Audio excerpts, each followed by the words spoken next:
আসুন এদিকে আসুন আসুন দেখুন 3 নম্বর বোতামটা ব্লক করা আছে কিনা ব্লক করা আছে তো ব্লক করা আছে তো তিন নম্বর ব্লক করা আছে তো। দ্বিতীয় দফার ভোটে চরম উত্তেজনা দক্ষিণ 24 পরগনার ফলতায়।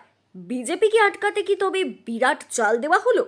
ভোট চলাকালীন দেবীপুরের 177 নম্বর বুথের সামনে এলো এমনই এক চাঞ্চল্যকর তথ্য, যা দেখে চোখ কপালে প্রার্থী থেকে ভোট কর্মীদের। দেখে যান 3 নম্বর ব্লক করা আছে কিনা ব্লক করা আছে কিনা দেখে যান ব্লক করা আছে তো ব্লক করা আছে তো আছে তো। আপনার কি নাম কি দেখি আইডেন্টি কার্ড দেখি আইডেন্টি কার্ড দেখি আপনার আইডেন্টি কার্ড দেখি। ইভিএমে পদ্ম প্রতীকের ওপর সেটে দেওয়া হয়েছে টেপ। হ্যাঁ, ঠিকই শুনছেন। অভিযোগ, ভোটাররা যাতে বিজেপিকে ভোট দিতে গিয়ে বিভ্রান্ত হন তার জন্যই ইভিএমে দলের চিহ্নের ওপর কালো টেপ দিয়ে ঢেকে দেওয়া হয়েছিল। খবর পেয়ে রণচণ্ডী মেজাজে স্পটে পৌঁছান বিজেপি প্রার্থী দেবাংশু পাণ্ডা। দেবাংশু পাণ্ডা আসতেই উত্তেজনা ছড়ায়, তার উপস্থিতিতেই ধরা পড়ে ইভিএমের সেই কারসাজি।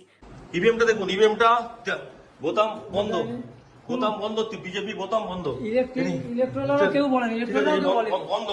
এনি হচ্ছে এনারা আছেন पूरा बंद हो। ईवीएम भाई साहब देख लीजिए, ईवीएम ब्लॉक किया है बीजेपी का बोतम,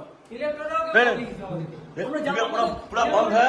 ये ऐसे वोट चल रहा है, ऐसे वोट चल रहा है बीजेपी का। अब हटाइए ऐसे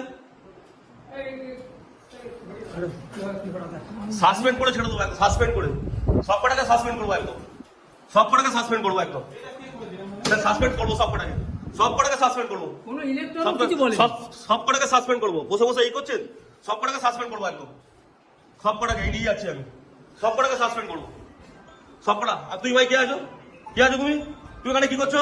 এই অ্যারেস্ট করুন না, অ্যারেস্ট করুন। কি করছে?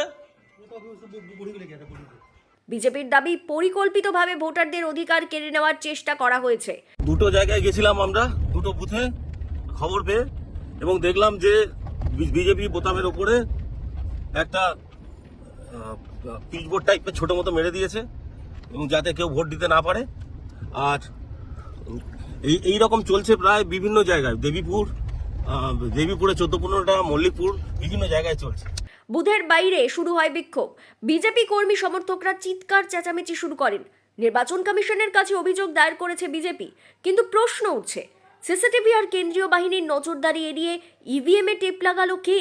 তৃণমূলের পক্ষ থেকে যদিও এখনো কোনো প্রতিক্রিয়া পাওয়া যায়নি, কিন্তু ভোটের দিন ফলতার এই টেপ কাণ্ড কি রাজনৈতিক সমীকরণ বদলে দেবে? জল্পনা এখন তুঙ্গে।